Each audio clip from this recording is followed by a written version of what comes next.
Most of us probably think we already know how to have a conversation. It's something we can do better though, particularly if we sometimes need to have a more important or deeper conversation or a more efficient conversation. There are certain prerequisites. I'm going to mention four in order to have a conversation of any kind.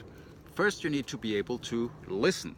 You need to be able to shut up for a little while. That means you need to stop talking while somebody else is talking.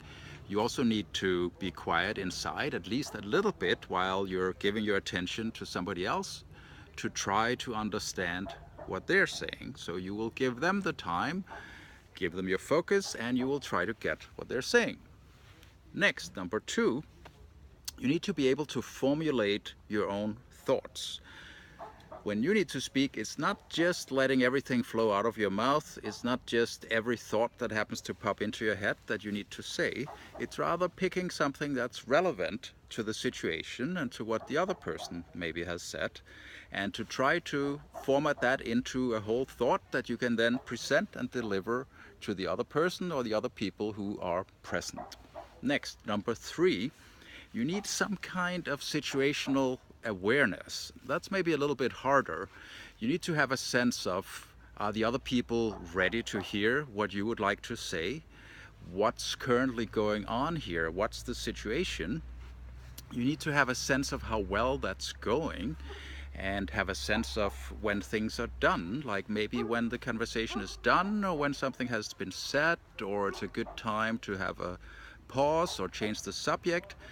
That's the most difficult for most people, to really have an overall sense of how it's going. Now, the fourth thing is you need to have some kind of openness to change. You need to allow for the possibility that this conversation might change you at least a little bit. So you need to suspend at least a little bit your normal positions and opinions and so forth, to open the door to understanding possibly something new, to learn something from the other people who are present. Now, these are the prerequisites. Then the conversation is sort of a back and forth kind of thing. There's a certain rhythm to it. Somebody says something, the other people listen, they understand what was said, and then they say something. And it flows sort of back and forth, and that's very, very enjoyable when it works well, and it's less enjoyable if it doesn't work well, if some of the people present don't have a good sense of having conversation.